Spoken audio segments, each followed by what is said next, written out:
Hello बच्चों, class 7th Hindi medium. तो हम कर रहे थे एक्सरसाइज 1.3। तो क्वेश्चन नंबर 3 तक हमने कर लिया था। क्वेश्चन नंबर 4 करते हैं अब। क्वेश्चन नंबर 4 है -1 घटा 1 गुना 5 से आरंभ करके विभिन्न गुणनफलों द्वारा कोई पैटर्न दर्शाते हुए घटा 1 गुना घटा 1 इक्वल टू 1 को निरूपित कीजिए।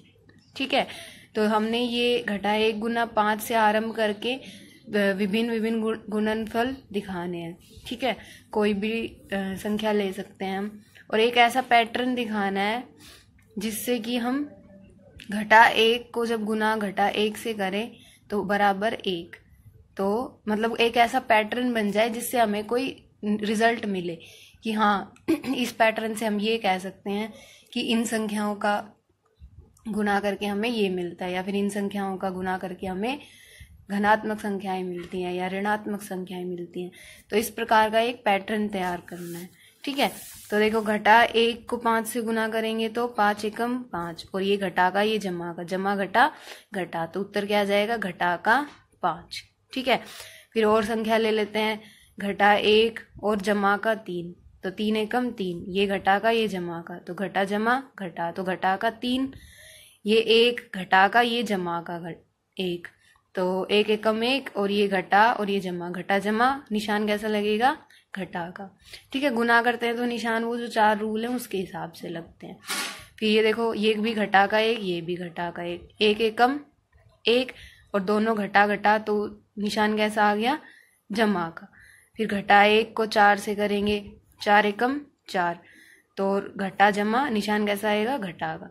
घटा 1 को 2 से, 2 एकम 2, घटा जमा घटा, निशान कैसा आएगा घटा का। फिर घटा 1 को 0 से तो 0, जमा 1 को भी अगर हम 0 से करते तो भी उत्तर क्या आता 0।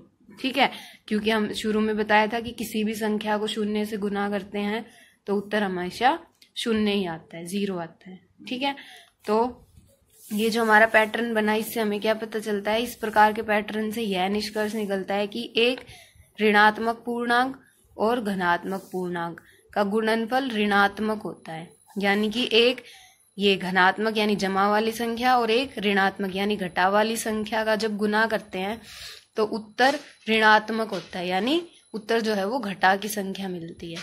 ठीक है, जब एक घटा वाली संख्या और एक जमा वाली संख्या, घटा वाली संख्या को क्या कहते हैं ऋणात्मक संख्या, तो एक ऋणात्मक संख्या और एक धनात्मक संख्या का गुना करते हैं तो उत्तर ऋणात्मक मिलता है। सारों में देखो एक घटा जमा वाली का उत्तर घटा में मिल रहा है, और धनात्मक पूर्णांक का गुणनफल ऋणात्मक होता है। अगर दोनों घटा वाली संख्याएं हैं ऋणात्मक संख्याएं तो उनका उत्तर धनात्मक मिलता है, जमा वाली संख्या मिलता है।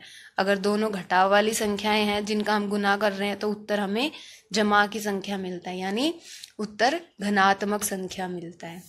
ठीक है, तथा 2 ऋणात्मक पूर्णांकों का गुणनफल धनात्मक होता है। ऋणात्मक दोनों घटा वाली होगी तो उनका गुणनफल धनात्मक मिलेगा, यानी जमा का, और एक ऋणात्मक होगी और एक धनात्मक तो उनका गुणनफल घटा का मिलेगा, यानी ऋणात्मक मिलेगा।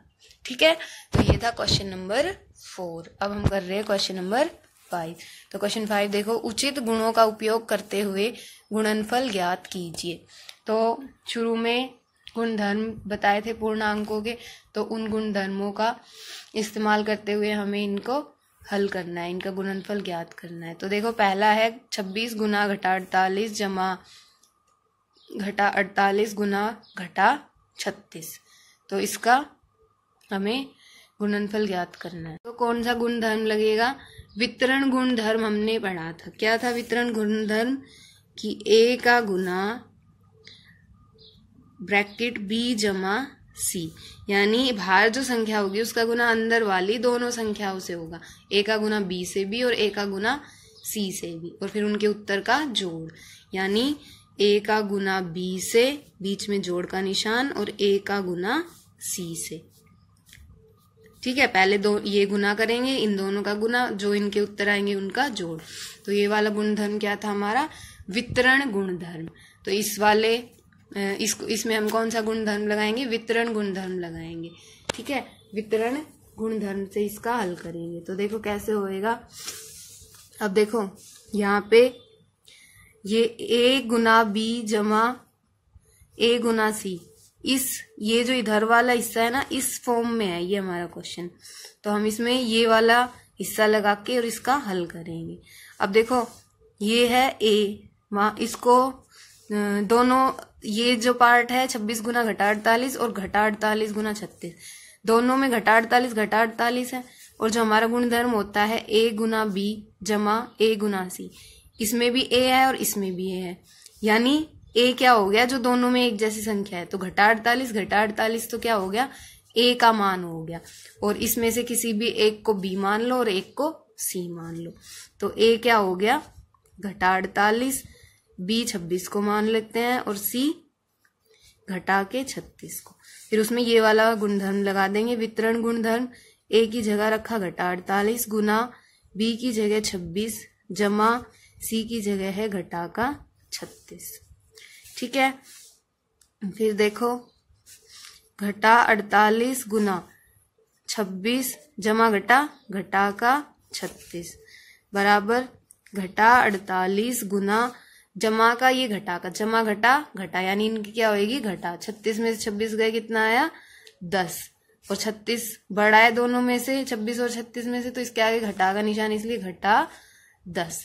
अब 48 और 10 का गुना करेंगे, कितना आएगा 480, और घटा निशान का आएगा जमा, तो उत्तर हमारा आ जाएगा 480। कौन सा गुणधर्म का प्रयोग किया हमने लगाया वितरण गुणधर्म। ठीक है, जो क्या होता है ए गुना ब्रैकेट बी जमा सी बराबर ए गुना बी जमा ए गुना सी। तो ये वाला जो हिस्सा है ए गुना बी जमा ए गुना सी, वो दे रखा है, ये ए गुना बी जमा ए गुना सी। तो ये जो इधर इसका हम वितरण गुणधर्म है ए गुना ब्रैकेट बी जमा सी, तो ये हमने लगा दिया ए गुना ब्रैकेट बी जमा सी, और इसका हल कर दिया। पहले ब्रैकेट को सोल्व करना है, फिर जो उसका उत्तर आ जाएगा उसको बाहर वाली संख्या से गुना करेंगे। ठीक है, फिर इसका दूसरा हिस्सा देखो, दूसरा पार्ट 8 गुना 53 गुना घटा का 125। तो इसमें कौन सा गुणधर्म लगाएंगे, इसमें लगाएंगे क्रम विनिमयता गुणधर्म। ठीक है, क्रम विनिमयता गुणधर्म क्या कह रहा था कि ए गुना बी गुना सी। ठीक है, ये वाला गुणधर्म लगाएंगे ए गुना बी गुना सी वाला। तो ए 8 है गुना बी 53 गुना 125। तो 8 होता पहले, ये जो ब्रैकेट वाली संख्याएं हैं इनका गुना हल करना है, फिर इनका जो उत्तर आ जाए उसका फिर 8 से गुना, तो वो हमारा उत्तर आ जाएगा। ठीक है, तो इसमें कौन सा गुणधर्म लग रहा है, क्रम विनिमयता वाला गुणधर्म। इसको आगे खुद सोल्व करना है। अगला देखो इसका सी पार्ट में भी कौन सा गुणधर्म लगेगा, क्रम विनिमयता वाला गुणधर्म। तो क्रम विनिमयता क्या था, ए गुना बी गुना सी, इस बार 4 संख्याएं हैं। ठीक है, तो 15 गुना और ब्रैकेट के अंदर 25 गुना घटा का 4 गुना घटा का 10। पहले ब्रैकेट वाली संख्याओं का हल करना है, फिर जो उत्तर आए उसको 15 से गुना कर देना, तो इसका उत्तर आ जाएगा। ठीक है, इसको खुद सोल्व करना है। ये इसमें कौन सा गुणधर्म लगा, क्रम विनिमयता वाला गुणधर्म। फिर अगला पार्ट देखो, घटा 41 गुना 102, इसमें कौन सा गुणधर्म लगेगा, वितरण गुणधर्म। वितरण गुणधर्म अभी हमने पढ़ा ए गुना बी जमा सी। ठीक है, वो क्या होता है, ए गुना बी जमा ए गुना सी। तो इसको हम वितरण गुणधर्म से हल करेंगे।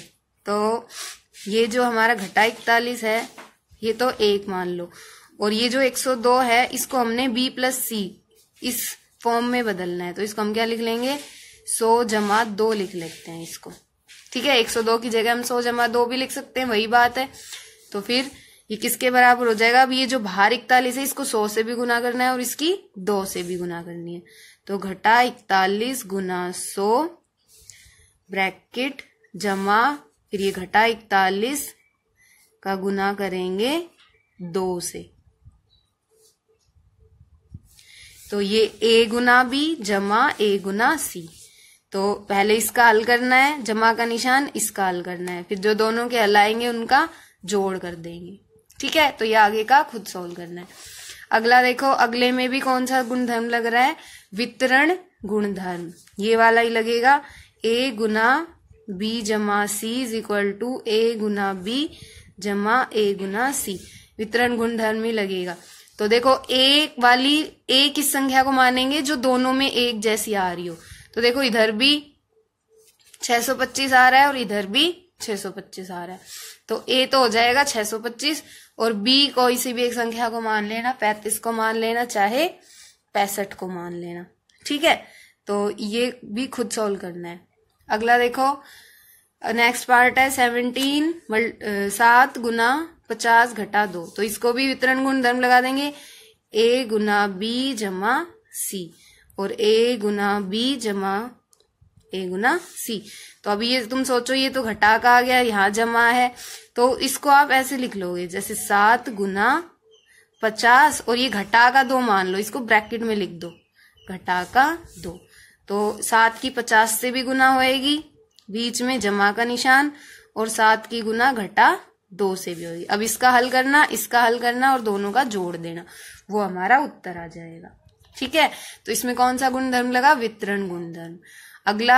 अगले में भी वितरण गुणधर्म लगेगा। 17 गुना 29 है, तो 29 को क्या कर लो, ऐसे लिख लेते हैं 30 घटा 30 जमा 1, जमा घटा घटा 30 में से 1 गया 29 और बड़ा 30 है तो घटा, तो घटा 29 की जगह हम घटा 30 जमा 1 भी लिख सकते हैं। इसमें वितरण का गुणधर्म लगाएंगे, तो यानी घटा 17 की गुना घटा 30 से ब्रैकेट जमा घटा 17 की गुना 1 से, इसका हल करना, इसका और दोनों का जोड़ देना। अगले में भी वितरण गुणधर्म लगेगा। इसमें देखो घटा 57 गुना घटा 19, अब 56, इसको 57 को हम ऐसे लिख सकते हैं, घटा 57 गुना 1, 57 एकम 57, तो इसकी जगह हम ये भी लिख सकते हैं। अब हमें इसमें वितरण गुणधर्म बनाना है, तो इसमें भी 57 है और इसमें भी 57 है। ठीक है, तो देखो ये घटा घटा जमा के हो जाएगा इनका, तो इसकी जगह आप 57 गुना 19 ऐसे भी लिख सकते हैं, और ये 57 गुना 1, तो इसमें भी वितरण का गुणधर्म लगाएंगे, वही कि a गुना b जमा c बराबर a गुना b जमा a गुना c। तो ये देखो a गुना b जमा a गुना c इस फॉर्म में बन गया ना, तो इसकी जगह हमने ये निकालना है कि 57 गुना 57 a है, दोनों में आ रहा है जो, b 19 और c 1, तो इनको जोड़ना है, जो उत्तर आए उसको 57 से गुना, तो इसका हल जो आएगा वो हमारा उत्तर हो जाएगा। तो इसमें भी कौन सा गुणधर्म लगेगा, वितरण गुणधर्म। ठीक है, तो ये सारे पार्ट करके देखना, अगर कुछ ना समझ आए तो पूछ लेना। इससे नेक्स्ट क्वेश्चन हम करेंगे अगली क्लास में।